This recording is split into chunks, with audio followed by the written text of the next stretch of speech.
하나님 아버지, 예배의 자리를 허락하시니 감사드립니다. 한없이 부족한 저희에게 아버지 앞에 나아올 수 있는 은혜를 주신 것을 찬양드립니다. 이 시간 홀로 영광을 받아 주시옵소서. 이 시간 주님께서 우리에게 말씀을 주시니 감사를 드립니다. 다만 부족한 종의 입술로 주님의 위대한 말씀을 선포하고자 하시니 종의 부족함은 감추어 주시고 말씀의 풍성함만 드러나게 하여 주시옵소서. 성령의 조명하심을 모두에게 허락하여 주시고 우리 어두운 마음이 밝혀짐으로 아버지의 은혜를 깨닫기를 원합니다. 모든 것을 주님의 은혜에 위탁하길 원하오며 우리 주 예수 그리스도의 이름으로 기도하옵나이다. 아멘. 이 가게 사장 누구야? 사장 나오라고 해. 직원 말고 사장. 이런 말들 혹시 써보신 적 있으십니까? 우리가 간혹 이렇게 과격하고 또 격양된 어조로 누군가에게 책임을 묻고 손해를 청구하는 사람들을 보고는 합니다. 문제가 해결이 안 될 때, 해결되지 않는 억울함이 있을 때, 그런데 책임질 사람은 없을 때 우리가 어찌할 바를 몰라 당황하기도 하고 굉장히 큰 소리로 이러한 말들을 내뱉기도 하죠. 그렇기 때문에 우리가 누군가에게 손해를 끼치지 않고 사람들을 당황시키지 않으려면 살아가는 가운데 주어진 책임을 다하는 게 매우 중요합니다. 맡겨진 책임을 회피하거나 자리를 피하면 많은 사람들이 마음과 영혼에 상처를 입고 육신의 손해를 입을 수도 있게 됩니다. 그래서 우리 사회는 이런 부분들을 방지하기 위해서 명시된 책임을 꼭 질 수 있도록 법적으로 조처하고 있죠. 물론 법적인 부분으로만 모든 책임의 문제가 해결되는 건 아닙니다. 세상에는 벌금이나 징역이나 손해배상 이런 것들로 해결할 수 없는 아주 심각한 책임의 문제들이 있습니다. 대표적인 경우가 생명이 걸린 문제들이죠. 육신과 영혼의 생명을 맡은 자들이 책임을 회피하면 아무리 법적으로 조치를 취해도 문제를 원만하게 해결할 수가 없습니다. 이미 지나가버린 문제가 되는 것이죠. 오늘 본문은 하나님께서 맡겨주신 책임을 회피할 때 하나님께서 해당 책임자에게 그 상황을 어떻게 처리해야 되는지 또 그 책임자와 그 상황을 어떻게 조치하시는지를 다루어 주고 있습니다. 특별히 하나님께서는 이스라엘 백성들에게 그 나라의 죄악을 돌이키는 사명을 맡기셨습니다. 이 일은 매우 중요한데요. 이 나라의 죄악이 해결되지 않으면 수많은 국민들이 다치고 그 영혼들이 실족하고 더 나아가서는 하나님의 명예도 실추되기 때문입니다. 하나님께서는 그 나라를 돌이킬 책임을 백성들에게 맡기시고 또 그 결과에 따라서 결말을 정하기로 하셨습니다. 그런데 한 나라의 죄악을 돌이킨다는 것은 한 개인이 책임지기는 쉽지 않은 일이죠. 사실은 어려운 일입니다. 그러므로 책임을 회피하는 문제는 반드시 발생할 수밖에 없습니다. 그렇다면 이러한 상황 가운데 하나님께서는 이 나라의 죄악의 문제를 어떻게 해결하실지 오늘 본문을 함께 살펴보면서 주님의 말씀 살펴보기를 원합니다. 첫 번째로 볼 것은 책임지지 않으면 그가 하시리라입니다. 하나님께서는 앞서서 이스라엘 백성들에게 그들의 어머니가 되는 모국 이스라엘 나라의 악을 제거하기 위해 여러 가지 명령들을 주셨습니다. 2절에 이런 말씀이 있었죠. 너희 어머니와 논쟁하고 논쟁하라. 그는 내 아내가 아니요 나는 그의 남편이 아니라. 그가 그의 얼굴에서 음란을 제하게 하고 그 유방 사이에서 음행을 제하게 하라. 이것은 백성들에게 주신 명령이었습니다. 그러므로 백성들은 이 명령을 따라서 그 어미 되는 이스라엘과 논쟁하고 음란과 음행을 제하도록 해야 했습니다. 그런데 만약 이스라엘 백성들이 이 책임을, 이 사명을 회피하면 어떻게 되죠? 이스라엘은 죄에서 돌이키지 못하게 됩니까? 아닙니다. 3절 말씀을 보면 이렇게 되어 있습니다. 그렇지 아니하면 내가 그를 벌거벗겨서 그 나던 날과 같게 할 것이요 그로 광야같이 되게 하며 마른 땅같이 되게 하여 목말라 죽게 할 것이며. 이 말씀이 무슨 말씀입니까? 너희가 안 하면 내가 하겠다는 겁니다. 너희가 하지 아니하면 내가 직접 하겠다. 여러분, 이 말씀으로부터 우리는 하나님께서 주신 이 죄악 제거의 명령이 반드시 이루어진다는 것을 볼 수가 있습니다. 죄악을 제거해라, 나라를 돌이켜라, 이 책임을 백성들이 외면하고 회피할지라도 하나님의 뜻은 반드시 이루어진다는 것이죠. 하나님께서는 이 사실을 지난 역사 가운데 계속하여 입증하여 오셨습니다. 실제로 주님께서는 죄에 물든 노아 시대 백성들을 홍수로 심판하심으로써 죄의 문제를 해결하셨고요. 하나님께서는 또 회개하지 않는 고돔과 소모라를 직접 심판하시기도 하셨습니다. 완악한 나라 애굽에 모세를 보내서 그들을 직접 징계하셨고, 또 하나님께서는 돌이키지 않는 가나안을 이스라엘 군대를 보내셔서 직접 징계하셨습니다. 이처럼 하나님께서는 그 나라 백성들이 또 그 나라가 자신들의 죄악을 직접 다루지 않는다고 할지라도 반드시 그 죄악을 간과하지 않으시고 꼭 다루십니다. 오늘도 주님께서는 이 땅의 죄악의 문제를 다루고 계십니다. 우리 백성들이 회개하지 않을지라도, 우리 백성들이 직접 이 문제에 책임을 지지 않을지라도 그는 반드시 책임을 지심으로 죄의 문제는 반드시 처리됩니다. 여러분, 혹시 이 땅의 부패함과 죄악의 문제를, 그 소문들을 들을 때 마음이 아프지 않으십니까? 도대체 이 문제를 누가 해결해 줄 것인지, 죄악에 물든 이 세상에 살면서 소망을 과연 볼 수 있는 것인지, 특별히 시간이 흐르면서 세대의 격차가 벌어질 때 사람들은 다음 세대를 바라보면서 갑갑함을 호소하고는 합니다. 이전에는 볼 수 없던 새로운 문제가 사회의 악으로 대두되고, 지금까지 효과를 누리던 해결책이 더는 효력을 발휘하지 못할 때 우리는 두 손 두 발 다 들고 마음을 아파하며 호소하기 시작합니다. 특히 심약한 자들은 악인이 잘 되는 모습들을 보면서 내가 왜 과거에 선하게 살았던가, 이런 후회를 하고 죄의 문제는 해결되지 않을 거야 라는 생각에서 그치지 아니하고 도리어 그들을 부러워하기에 이르기도 합니다. 시편 73편 2절과 3절에 이런 말씀이 있죠. 나는 거의 넘어질 뻔하였고 나의 걸음이 미끄러질 뻔하였으니 이는 내가 악인의 형통함을 보고 오만한 자를 질투하였음이로다. 여러분, 그러나 우리는 이것을 믿어야 됩니다. 하나님께서 그의 백성에게 명하신 말씀은 땅에 떨어지지 않는다. 그 백성에게 명하신 말씀이 땅에 떨어지지 않게 하시는 하나님, 그런 하나님을 믿어야 됩니다. 그 말씀을 이루실 줄을 믿고 소망해야 하는 것이죠. 여러분, 우리 시대와 이 조국 대한민국을 바라보면서 이 시대의 죄악을, 또 우리가 속한 곳의 이 어두운 면들을 보면서 누구도 손 쓸 수 없겠구나, 마음 아프고 심히 답답할 때, 누구도 해결해 줄 수 없을 것 같을 때 좌절하지 말고 직접 나서겠다고 하시는 하나님을 의지하기를 원합니다. 현실을 바라보면서 좌절했던 열 정탐꾼을 닮지 말고 갈렙을, 하나님을 바라봤던 여호수아를 닮아가기를 원합니다. 데살로니가전서 5장 24절을 여러분께 소개해드립니다. 너희를 부르시는 이는 미쁘시니 그가 또한 이루시리라.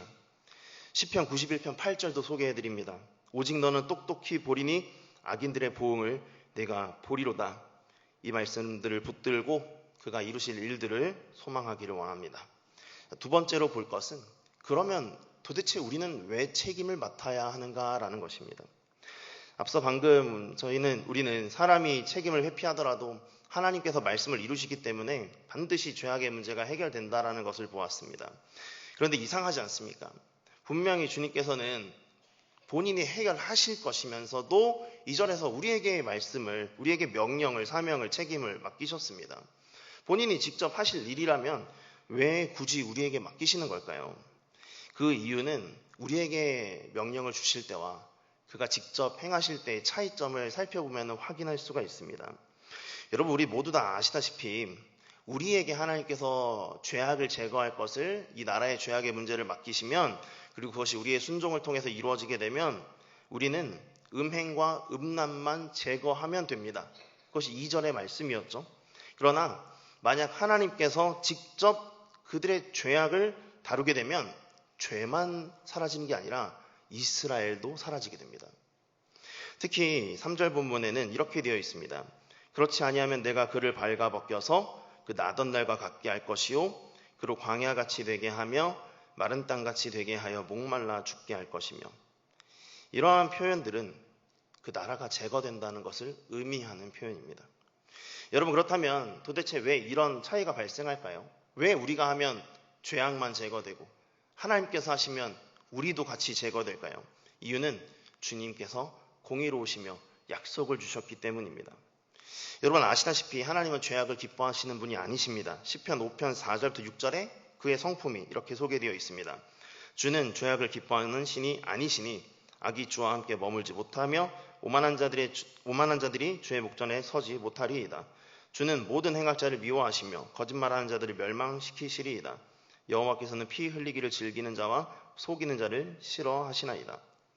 그리고 하나님께서는 이런 성품을 지니셨기 때문에 그 뜻을 따라서 죄를 짓는 자들을 심판하십니다. 그리고 그 심판의 결과가 바로 사망입니다. 하나님께서 이 계획을 따라서 그동안 죄에 빠진 이방인들을 심판해 오셨죠. 특별히 이스라엘의 경우에 그들이 살고 있는 그 가나안 땅의 원주민들을 하나님께서 죄로 말미암아 멸망하게 하셨습니다. 그리고 그들 대신 이스라엘에게 그 땅을 주셨던 거예요. 그런데 하나님은 공의로우시기 때문에 이방인만 그렇게 하실 수는 없습니다. 만약에 이스라엘 백성들이 가나안 원주민들처럼 산다면 그들에게도 벌을 내리셔야 하죠. 하나님께서 레위기 18장 24절부터 25절에 이런 말씀을 하셨습니다. 너희는 이 모든 일로 스스로 더럽히지 말라. 내가 너희 앞에서 쫓아내는 족속들이 이 모든 일로 말미암아 더러워졌고 그 땅도 더러워졌으므로 내가 그 악으로 말미암아 벌하고 그 땅도 스스로 그 주민을 토하여 내느니라. 이렇게 말씀하신 주님께서 너희도 그렇게 한다면 그 땅이 너희를 토해내리라, 내가 너희를 벌하리라 라고 하셨습니다. 그런 이유로 만약 하나님이 직접 나서시게 되면 이스라엘은 죄와 함께 제거될 수밖에 없습니다. 그러나 하나님은 우리가 제거되는 걸 원하지 않으시죠. 그래서 주님께서는 자신이 직접 하셔도 되지만 우리에게 악을 처단할 것을 스스로 돌이킬 것을 명하신 것입니다. 만약 우리가 자진하여 회개한다면 하나님의 심판이 유보되고 우리는 살 수 있을 것이기 때문입니다. 여러분, 지금까지 하나님께서 우리에게 맡기신 명령 어떻게 바라보셨습니까? 나의 회개를 넘어서 주변을, 이웃을, 이 세상을 회개시키는 일을 주님이 맡기신 그 책임을 얼마나 헤아려 오셨습니까? 여러분, 하나님께서 세례 요한에게 주신 사명을 아십니까? 말라기 4장 5절부터 6절입니다. 보라, 여호와의 크고 두려운 날이 이르기 전에 내가 선지자 엘리야를 너희에게 보내리니 그가 아버지의 마음을 자녀에게로 돌이키게 하고 자녀들의 마음을 그들의 아버지에게로 돌이키게 하리라. 돌이키지 아니하면 두렵건대 내가 와서 저주로 그 땅을 칠까 하노라 하시니라. 이것은 세례 요한에게 준 명령이고 사명이지만 우리는 기억하길 원합니다. 이것은 그의 사명만이 아니라 우리 모두의 사명이며 책임입니다. 이 땅을 긍휼히 여기셔서 살리기를 원하시는 그 주님께서 우리에게 이 명령을 주신 뜻을 헤아리기를 부탁드립니다. 세 번째로 볼 것이 있는데요. 그러면 아무도 이 책임을 지지 않으면 어떻게 하느냐입니다. 방금 우리는 하나님께서 그 백성들에게 모국 이스라엘의 죄를 다루는 책임을 맡기셨다. 그 이유는 무엇인지 그것을 살펴보았습니다. 가나안 백성들처럼 그들을 멸하기를 원치 않으시기 때문에 직접 해보라고 맡겨주신 것이죠. 그런데 여기에 문제가 하나 있습니다. 그것은 이 뜻을 받들어서 그 나라의 죄악을 돌이키는 데 힘쓰는 자들이 대대로 없었다는 겁니다. 정말 심각한 일이죠.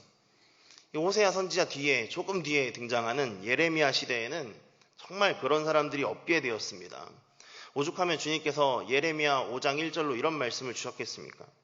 너희는 예루살렘 거리로 빨리 다니며 그 넓은 거리에서 찾아보고 말라. 너희가 만일 정의를 행하며 진리를 구하는 자를 한 사람이라도 찾으면 내가 이 성읍을 용서하리라.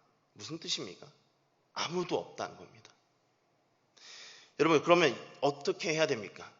이제 해결책은 주님께서 직접 나서시는 수밖에 없습니다. 그러면 다 망합니다. 다 죽는 거예요. 게다가 4절에 따르면은 그 나라 백성들까지도 주님이 긍휼히 여기시지 않겠다고 합니다. 그 나라만 아니라 내가 그의 자녀를 긍휼히 여기지 아니하리니 이는 그들이 음란한 자식들임이니라. 여러분, 이제 이 문제를 어떻게 해결하느냐, 이게 정말 중요한 관건이겠습니다. 여러분, 그런데 우리는 이 부분에 있어서 놀랍게도 주님께서 매우 독특한 방식으로 오셨다는 사실을 알고 있습니다.